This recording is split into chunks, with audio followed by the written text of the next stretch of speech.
Selamat pagi anak-anakku semua, salam sehat.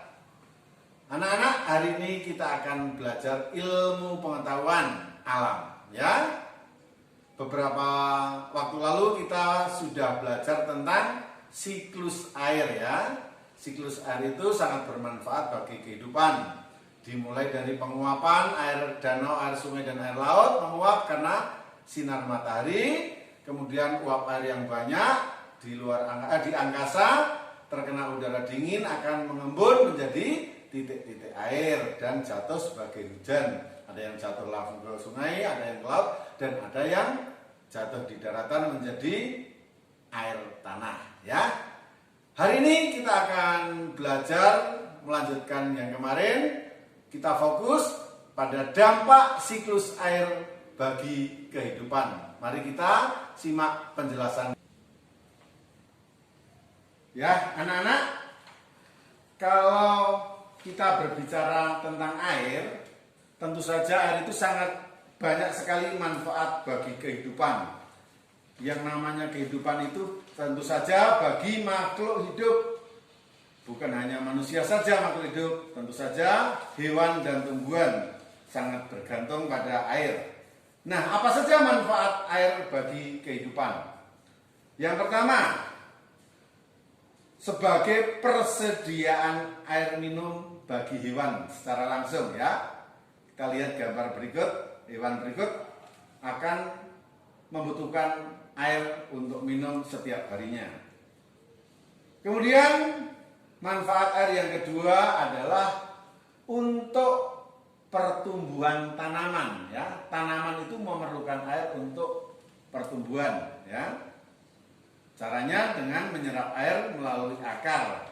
Air itu akan dibawa ke daun untuk fotosintesis. Pada pelajaran nanti selanjutnya beberapa waktu yang akan datang kita juga akan belajar tentang fotosintesis itu. Jadi air sangat bermanfaat bagi pertumbuhan tanaman. Kemudian manfaat yang ketiga, siklus baru kehidupan. Jadi air itu bermanfaat untuk siklus baru kehidupan. Apa maksudnya? Nah, anak-anak, kalau musim kemarau itu di sungai ada yang sungainya kering, ada yang agak kering, sisanya lumpur. Nah, di dalam lumpur itu ikan dan makhluk hidup air banyak yang sudah mati, tetapi ada beberapa telur yang tersisa di dalam lumpur bekas aliran sungai. Nah, saat ada hujan, kemudian ada aliran air, telur-telur itu akan menetas dan tumbuh menjadi ikan sehingga terjadi siklus baru kehidupan. Kemudian manfaat yang keempat, sebagai cadangan air tanah. Nah, kita lihat gambar ini, air hujan itu tidak langsung mengalir ke sungai, tapi beberapa meresap ke dalam tanah sehingga tersimpan sebagai air tanah. Maka dengan adanya air hujan ada cadangan air tanah. Yang kelima, menambah volume waduk. Waduk itu danau buatan. Jadi bukan hanya waduk saja, danau pun ketika musim hujan volumenya bertambah. Sehingga secara tidak langsung dengan bertambahnya volume waduk maka akan bermanfaat bagi perikanan darat dan bermanfaat pula untuk irigasi atau untuk mengairi sawah. Nah, anak-anak, itulah manfaat air atau kegunaan air hujan bagi kehidupan. Nah, selain ada kegunaan, kita juga mengenal dampak negatif atau akibat dari air hujan, ya. Air hujan, curah hujan yang tinggi akan menyebabkan dampak negatif. Yang pertama, air hujan yang tinggi atau curah hujan yang tinggi dapat menyebabkan erosi. Nah, kita lihat gambar berikut ini di tanah yang miring. Ini mudah sekali terjadi erosi. Apalagi kalau tanahnya kurang tanaman atau sering disebut dengan tanah gundul, maka mudah sekali erosi dan longsor. Jadi dampak negatifnya adalah erosi dan tanah longsor. Kemudian dampak yang kedua, kita sering mendengar berita banjir. Nah, banjir itu adalah dampak negatif dari curah hujan yang tinggi. Itu dampak hujan terhadap kehidupan di bumi. Kemudian kita lanjutkan. Tadi anak-anak sudah melihat atau mendengarkan penjelasan mengenai banjir. Apa penyebabnya? Ya, tentu saja ada penyebabnya. Banjir disebabkan yang pertama adalah karena curah hujan yang tinggi. Kalau curah hujan melebihi yang normal, bisa menyebabkan daerah di sekitar kita genangan airnya menjadi tinggi. Atau di beberapa tempat yang namanya banjir itu alirannya deras sekali sehingga dapat merusak lingkungan di sekitarnya. Jadi penyebab banjir adalah curah hujan yang tinggi. Yang kedua, banjir disebabkan oleh hutan gundul, ya. Mengapa demikian? Hutan gundul artinya daerah tersebut, wilayah tersebut kurang tanaman, sehingga tidak ada yang menahan laju air. Kalau ada air hujan, airnya langsung mengalir, tidak terserap oleh akar, sehingga dapat menyebabkan erosi tadi, ya. Jadi penyebab banjir, tanah longsor adalah selain curah hujan adalah hutan gundul. Kemudian penyebab banjir yang ketiga adalah jeleknya drainase atau saluran air. Kalau saluran airnya kurang baik, terlalu kecil atau banyak sampah, akan menyebabkan banjir di sekitar lingkungan tersebut. Penyebab banjir yang keempat adalah menyempitnya daerah air aliran sungai atau dikenal dengan istilah DAS.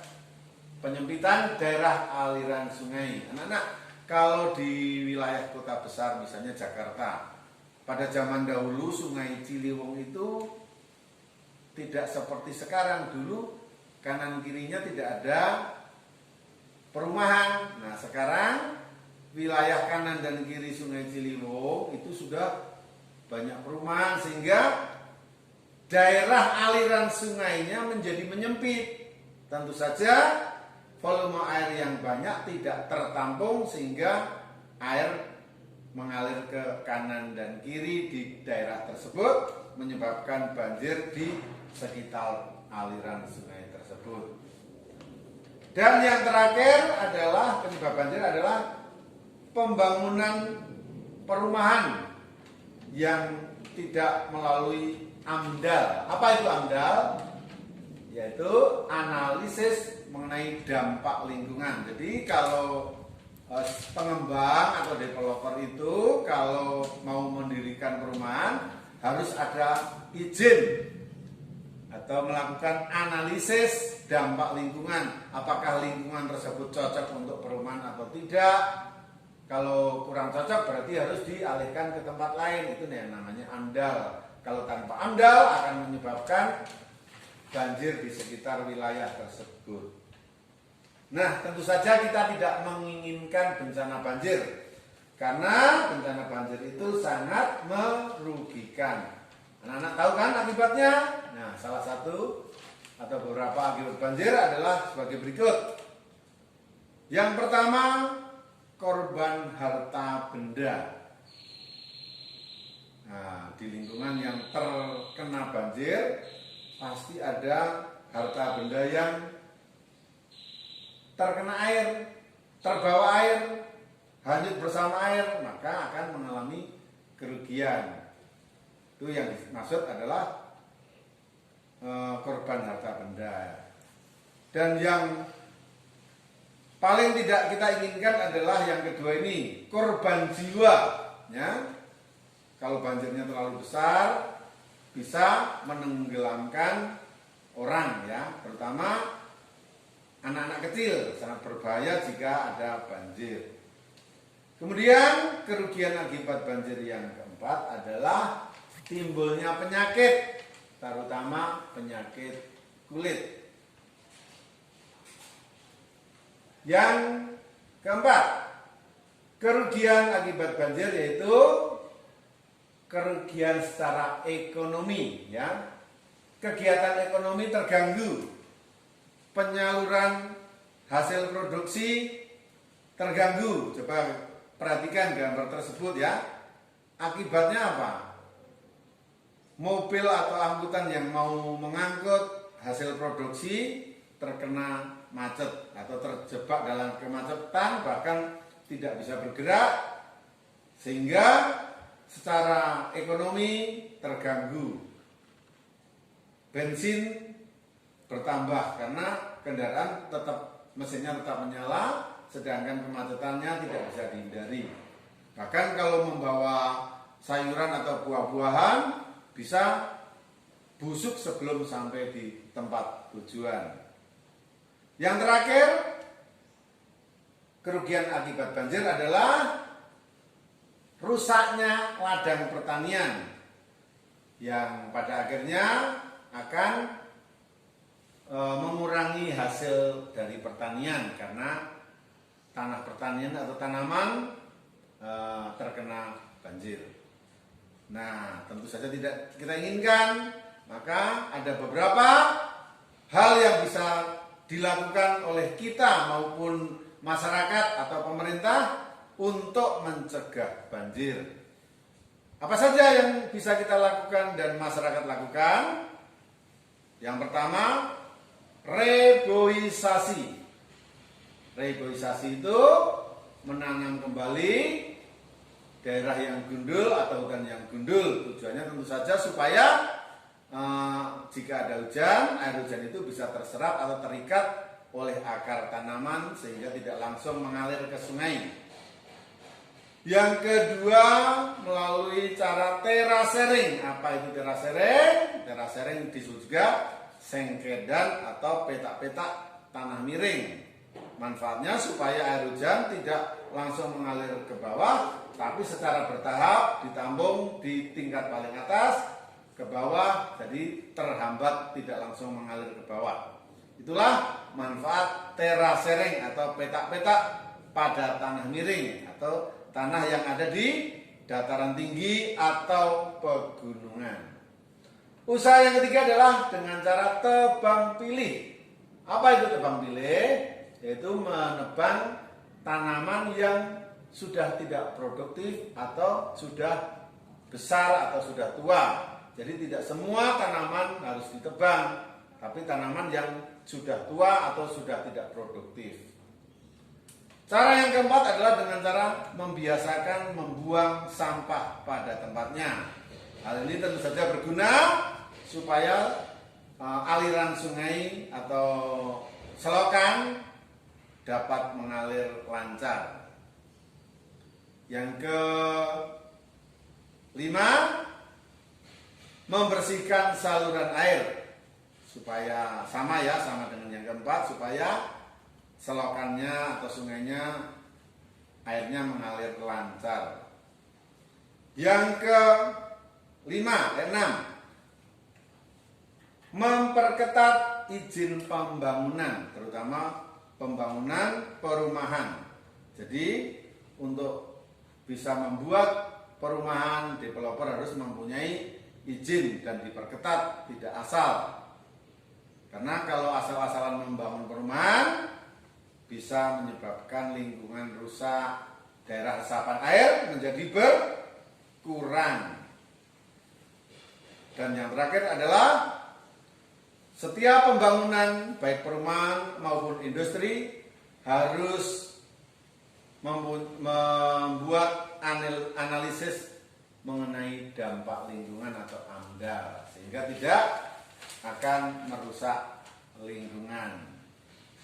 Nah, demikian pelajaran hari ini. Semoga bermanfaat bagi kita semua. Tetap semangat, tetap belajar di rumah. Salam sehat.